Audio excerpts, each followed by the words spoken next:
can't have no issue. I ain't got no issue with you. Like, bro, you don't. Man, I don't took care of people in his family, put money in their pocket.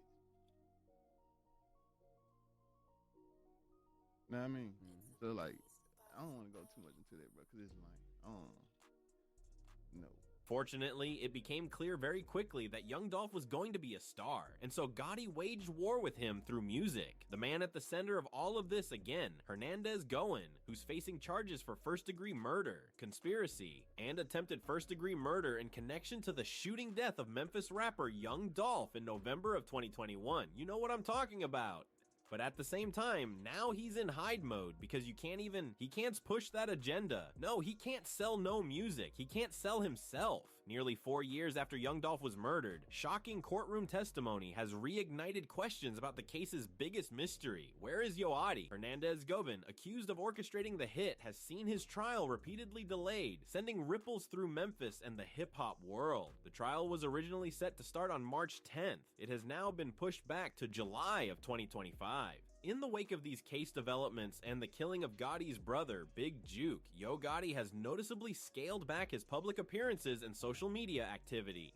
No charges have been filed, but the silence speaks volumes. However, the courtroom and the internet all want answers. Chapter 1. Where is Yoati? Public silence and internet whispers. Yoati has remained publicly silent ever since the latest courtroom twists in the Young Dolph murder case. During pre-trial hearings, Hernandez Govan, the man prosecutors accused of orchestrating the hit, stood before a Memphis judge and made statements that quickly rippled across the internet. While Govan never named Yoati, his cryptic references to outside conversations and possible financial motivation sparked a firestorm of online speculation. In the aftermath, fans began asking the same question, where is Yoati? Over the following weeks, the CMG boss seemed to step back from the spotlight. He skipped high-profile appearances, avoided interviews, and was noticeably absent from promotional events, even those involving his top artist Moneybagg Yo. For someone known to dominate social media with lifestyle reels and label success stories, the silence felt off-brand and deafening. Social media fans were quick to notice. Gotti's personal Instagram, typically active with daily content, grew quiet. No stories, no new posts, no press features. His most recent upload remained unchanged, as fans flooded the comments with theories and demands for answers. YouTube. Creators, hip-hop bloggers, and Reddit users pounced on the moment. Clips of Hernandez Govan's statements were time-stamped and analyzed. Hashtags like Where is Yoati, CMG Silence, and Dolph Trial surfaced in fan spaces, especially in Memphis, Atlanta, and other CMG strongholds. Even Gotti's close affiliates kept low profiles. His business partner and CMG co-manager, usually active during album campaigns, stayed unusually silent. Black Youngsta, known for his brash, unapologetic online persona, also refrained from weighing in. But the core of this mystery isn't about legal documents or formal charges. It's about an unusual silence. In Southern hip-hop culture, especially amid legal heat, silence often isn't just a strategy, it's a message. Some read it as protection, others see it as foreshadowing. To be clear, Yoati has not been charged, named as a suspect, or referenced in any court filings tied to Young Dolph's murder. Still, the optics matter. The man who once declared, "I am Memphis," and built a brand on presence and control, has gone quiet. In today's digital age, where absence sparks theories faster than facts, silence speaks. The blogs are buzzing, fan theories multiply. In the court of public opinion, Yoati's silence has become its own headline, and everyone's listening. Chapter 2. Hernandez Govan's background and charges. Before his name made national headlines, Hernandez Govan was a relatively unknown figure outside of Memphis. But within law enforcement circles, Govan had been on the radar for years. A Memphis native, Govan was not initially viewed as a central figure in the high-profile murder of rapper Young Dolph. That changed dramatically in late 2022 when prosecutors unveiled a much deeper investigation. In November 2022, Govan was indicted by a grand jury on 3 serious charges: first-degree murder, attempted first-degree murder, and conspiracy to commit first-degree murder. According to Shelby County District Attorney Steve Mulroy, Govan is believed to have been the mastermind who ordered the fatal shooting of Young Dolph, which occurred on November 17th, 2021, outside Makita's Homemade Cookies in South Memphis. Prosecutors allege that Govan did not personally carry out the shooting, but conspired with others to execute the hit. Well, at one point, Young Dolph and Yo Gotti start getting into it. Do you know the reason why the friction actually started? Because you hear like 20 different stories. Well, from what I understand, I know Gotti tried to sign him years ago. And, you know, for whatever reason, Dolph decided not to. I think Dolph was... Particular court filings suggest that Govan played a coordinating role, arranging the details that led to the ambush. His indictment came nearly a year after Dolph's death, signaling the complexity of the investigation and the time it took authorities to unravel. Records show 43-year-old Hernandez Govan, who was just indicted in the rap star slaying along with Johnson and Cornelia Smith, once lived just a few houses down. At the time of the charges, Hernandez Govan was already known in local Memphis circles as the father of Lakash Desto, a rising female rapper affiliated with Lil Uzi Vert. In a separate tragedy, Desto, whose real name was Destiny Govan, was shot and killed in Houston, Texas in September 2022, just weeks before her father's indictment. While authorities in Houston have not linked her death to the Dolph case, the back-to-back nature of these violent events drew considerable public attention. Some online communities have speculated about a possible connection, though no official source has confirmed any relationship between the two crimes. Public records also reveal that law enforcement had been surveilling Govan for months prior to his arrest. During pre-trial motions, prosecutors cited cell phone data, text messages, and recorded conversations as key components of the case. While the full wiretap evidence has not been made public, the prosecution contends that these records show Govan's communications with individuals involved in the planning stages of the murder. Govan pleaded not guilty to all 3 charges and has been awaiting trial while out on a $90,000 bond. His bond release in early 2023 came under scrutiny from Dolph supporters and members of the Memphis community, but it was granted under strict conditions, including GPS monitoring and limitations on public activity. In court, Govan's legal team has maintained that there is no physical evidence tying him to the crime scene or proving he gave the final order.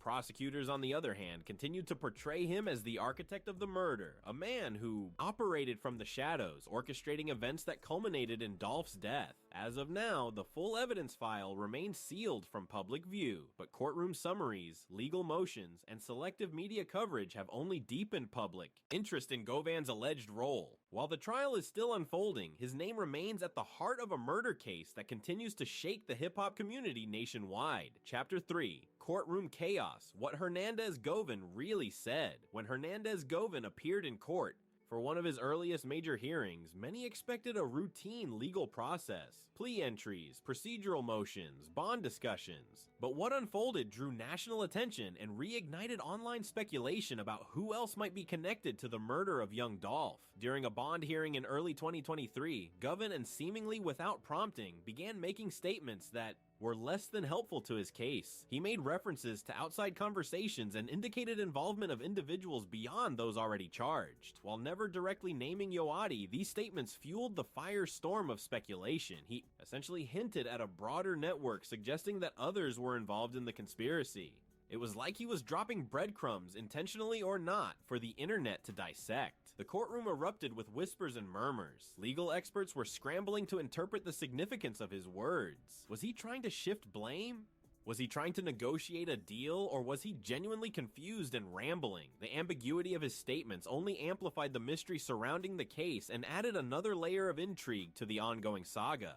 The internet exploded, theories flew, memes were created. The few details released from that hearing only served to intensify the public's fascination with the case and the people involved. The judge repeatedly warned Govan to refrain from making further statements that could prejudice the case, but the damage was already done. The seeds of doubt had been planted, and the public was hungry for more information. And then, the silence returned, a suffocating blanket of secrecy descending upon the legal proceedings. But the memory of those few cryptic statements lingered, a constant reminder of the unanswered questions surrounding Young Dolph's murder. It really sparked the speculation surrounding Yoati's potential involvement, even if he wasn't directly implicated.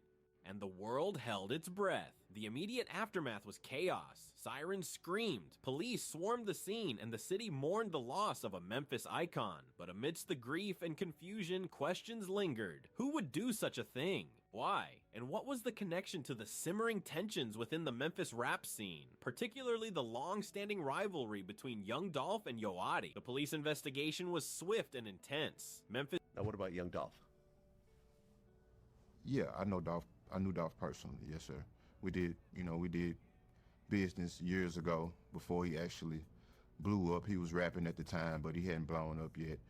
Just being in the streets. PD, with assistance from the FBI, launched a massive manhunt for the perpetrators. Surveillance footage became the central piece of evidence. The white Mercedes-Benz, seemingly ordinary vehicle, now represented a symbol of unimaginable loss. Every angle, every frame was analyzed for clues, for faces, for any sign that could lead to the truth. The search extended beyond Memphis, reaching across state lines, as authorities tracked the vehicle's movements. The public, hungry for answers, dissected every piece of information released, connecting dots and formulating theories. And that's where the internet stepped in. As always, social media became a parallel investigation, fueled by speculation and theories. The connection to Gotti, already simmering beneath the surface, exploded into a wildfire. Fans revisited old Instagram lives, scrutinized past interviews, and re-examined the lyrics of songs, searching for hidden messages, for signs of animosity, for anything that could point to a motive. Let's be real, the history between Dolph and Gotti was complex. It wasn't just a simple beef. It was rooted in business dealings, in perceived slights, in a clash of egos. Gotti had allegedly tried to sign Dolph to CMG, a deal that reportedly fell apart publicly, creating a rift that never truly healed.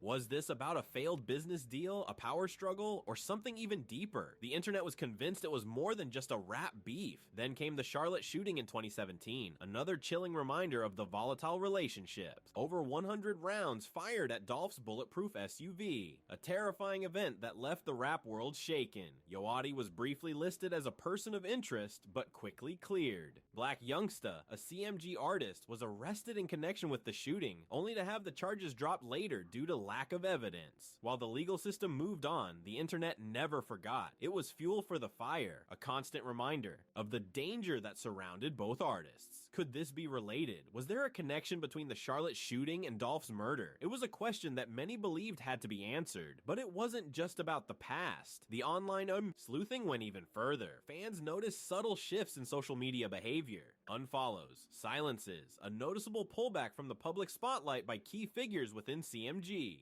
In a world where rappers constantly broadcast their lives online, these changes were deafening. It felt like someone was trying to hide something.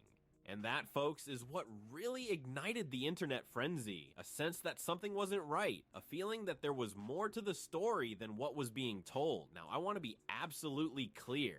At this point, no one within CMG had been charged with anything. No official connection had been made, but in the court of public opinion, dots were being connected, fair or not. Past incidents, lyrical jabs, digital patterns, it all contributed to a narrative that many were eager to believe. It's easy to connect the dots when you want to, isn't it? Especially when the narrative is as compelling as this one.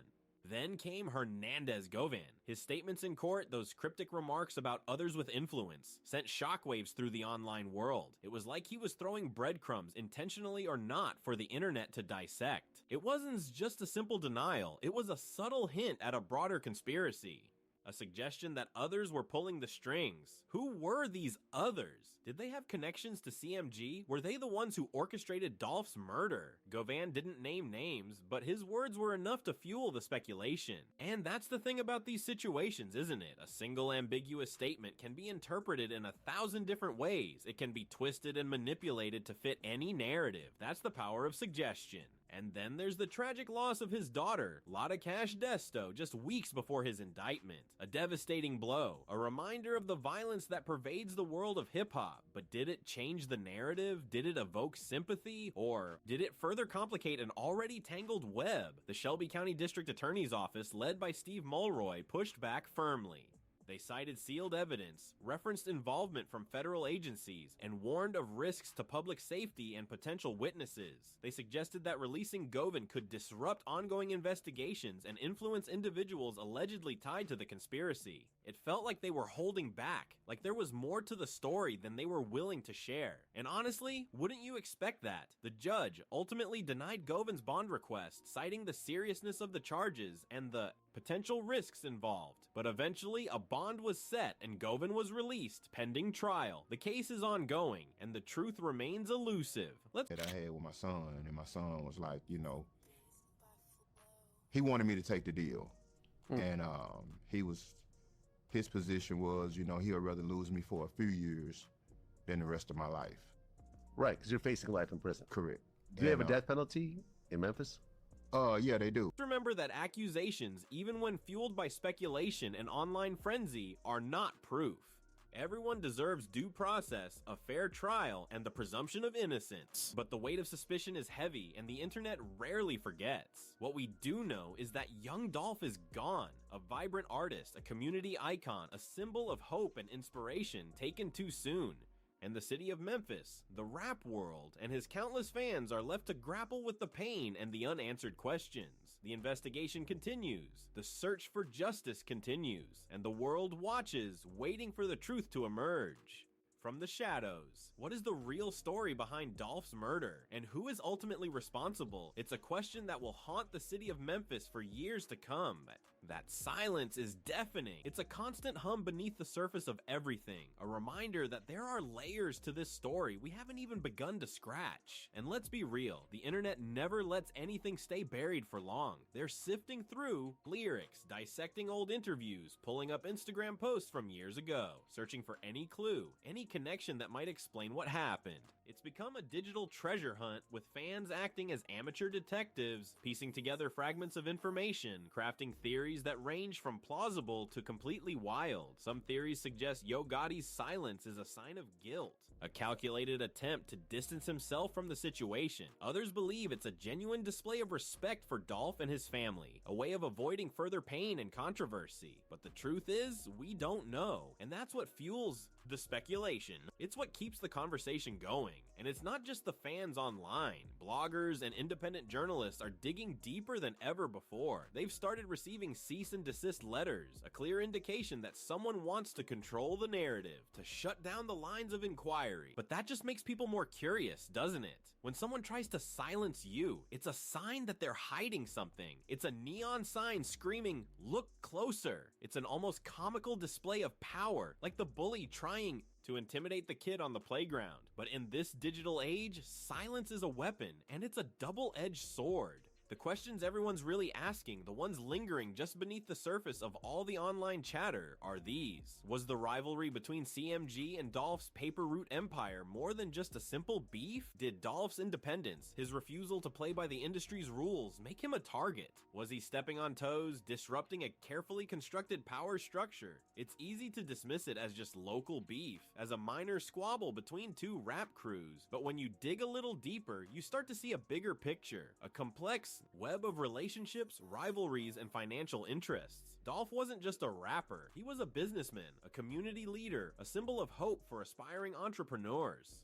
He built his empire from the ground up without relying on major label support. He controlled his own masters, his own publishing, his own distribution, and that kind of independence, that kind of control, is a threat to anyone who benefits from the status quo. Let's not forget about the sheer brutality of the act itself. Two guys, assault rifles, broad daylight. This wasn't a random act of violence. It was planned, it was calculated, it was carried out with a level of coldness that's truly disturbing. And that begs the question, who could be ruthless enough to orchestrate something like that? Who had the resources, the connections, the motive? The fact that there's been no definitive answer to that question is what fuels the anxiety, the frustration, the sense that something is being covered up. The testimony that's trickling out of the courtroom is only adding to the intrigue. The digital forensics, the cell tower data, the text messages, it's all painting a picture of a complex conspiracy. But there are also gaps in the narrative, unanswered questions that keep popping up. The witness who was reportedly set to testify about communications between the accused suddenly being placed under protective custody.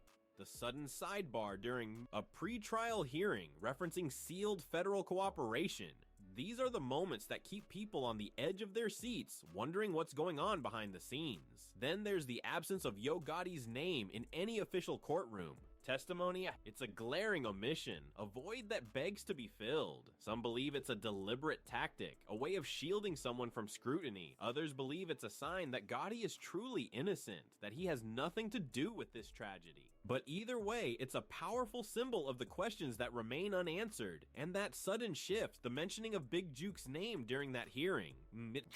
I'm not gonna sit here and say that I'm the Pope myself or an angel myself, but you know, I don't associate myself with demons or animals and people that just have no heart whatsoever.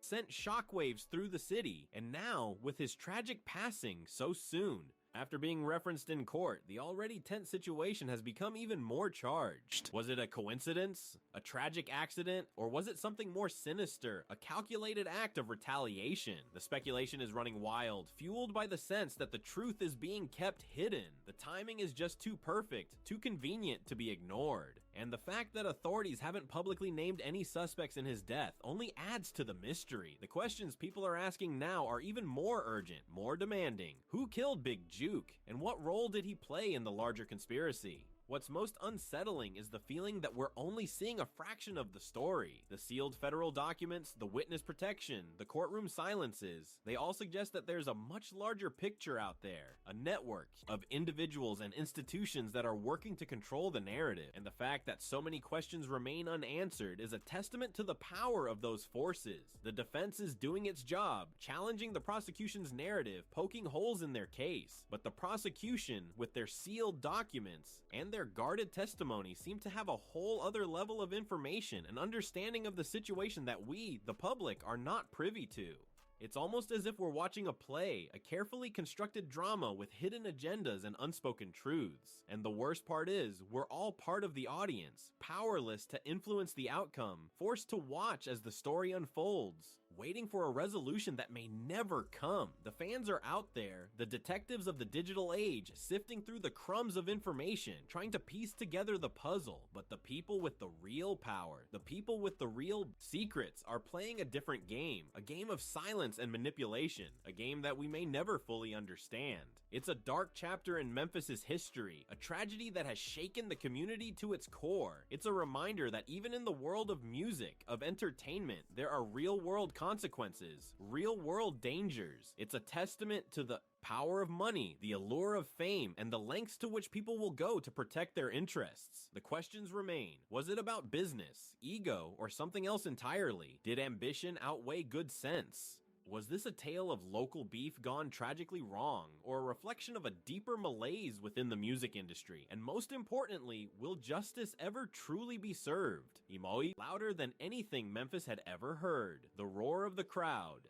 That night at the FedEx Forum, the pulse of the bass vibrating through your bones. That was something. But it was nothing compared to the swell of emotion, the collective gasp when the sentence was read. Guilty on racketeering charges, conspiracy, and the shadow of a far more sinister question hanging over it all. Did Yo Gotti order a hit? This whole thing feels surreal, doesn't it? Like a movie script gone wrong. We all knew the beef was real. We saw the subliminal disses, the tension simmering beneath the surface of those seemingly friendly collaborations. But to actually see someone you're accustomed to seeing on billboards and streaming platforms stand accused of such a thing, it's a different level. It's a gut punch. And it's not just about Yo Gotti, right? It's about what this says. About the culture, about the music industry, about the price of fame. It's a reflection of a broken system where loyalty means nothing, and ambition can drive people to do unspeakable things. The whisper started long before the courtroom drama. Theories spun like intricate webs across social media, fueled by fragmented lyrics, cryptic Instagram posts, and the ever-present hum of speculation. Was it about money? About territory? About ego? Each theory seemed to fit, and yet none of them felt complete. The defense tried to paint a picture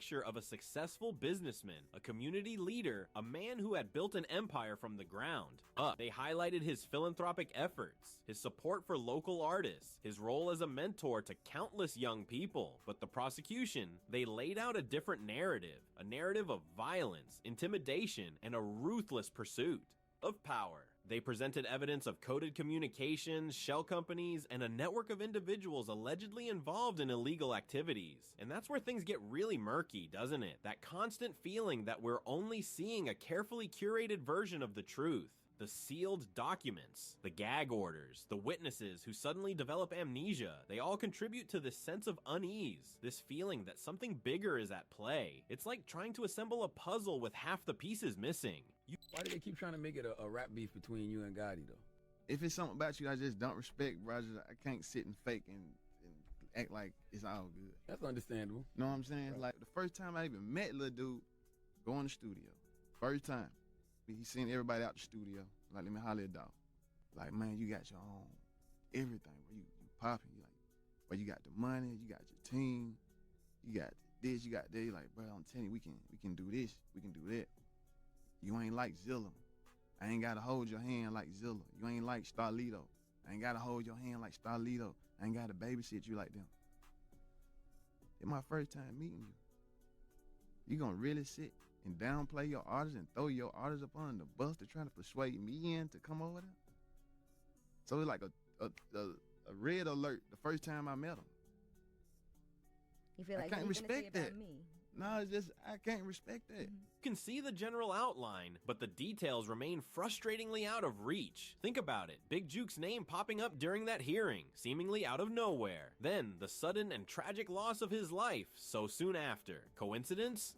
Maybe, but in a world saturated with suspicion and paranoia, it's hard to just accept that. The timing is too perfect, too convenient. It sparks a primal sense of injustice, a feeling that someone isn't being held accountable, and the silence from the authorities, that's deafening. No public suspects named, no clear motive established, just a gaping void where answers should be. It breeds speculation, it fuels conspiracy theories, and it erodes public trust. People want closure, they deserve justice. But until the full truth is revealed, this sense of unease will continue to fester. The fans, the digital detectives, they's out here, trying to piece it all together. They're digging through old interviews, dissecting lyrics, analyzing social media posts. They're chasing shadows, connecting dots, and constructing their own theories. They're hungry for answers, desperate for a sense of resolution.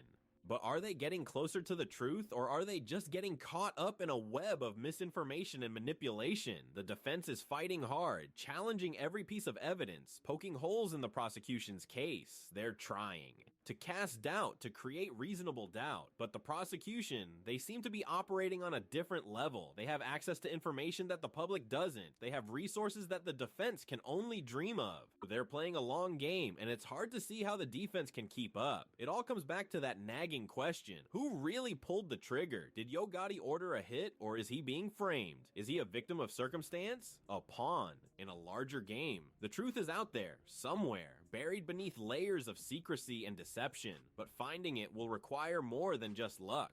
It will require courage, determination, and a willingness to challenge the powerful. And the really scary thing is, this isn't just about one case. This is about a system that allows these things to happen, a system that prioritizes profit over people, that rewards violence and intimidation, that protects the powerful at the expense of the vulnerable. Until we address the root causes of this problem, these tragedies will continue to happen. The music industry, it's a brutal world. Glamour, riches, the allure of fame, it can blind people to the dangers that lurk beneath the surface. It's a world where loyalty is a commodity, where relationships are transactional, and where ambition can override morality. And when things go wrong, the consequences can be devastating. The fallout extends far beyond the courtroom. It ripples through the community, shaking families, shattering dreams, and leaving a legacy of pain and mistrust. And beyond the legal proceedings, there's the cultural impact.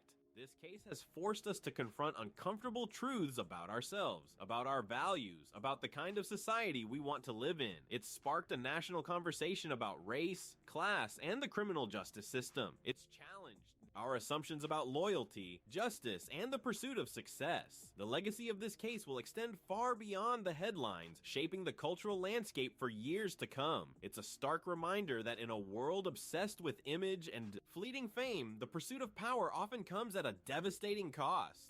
And we as a society have a responsibility to hold those accountable who exploit that system for personal gain. The need for transparency and accountability in the music industry is greater than ever. It's time to dismantle the structures that perpetuate violence and exploitation, and to create a culture that values integrity, respect, and justice. The silence is what's truly haunting. The sense that there's so much more we don't know. The players we haven't heard from. The money trails that haven't been followed. The secrets that are still being guarded. It's a feeling that we're only seeing the tip of the iceberg. And the thought that there's a whole hidden world operating just beneath the surface, pulling the strings and manipulating the narrative, is chilling, to say the least. It's a sobering reminder that even in the realm of entertainment, the stakes are often far higher than we realize. The quest for truth continues, driven by a community yearning for resolution and a justice system demanding accountability. The fans remain vigilant, the detectives relentless, and the hope for clarity persists. The quest for truth continues, driven by a community yearning for resolution and a justice system demanding accountability. The fans remain vigilant, the detectives relentless, and the hope for clarity persists.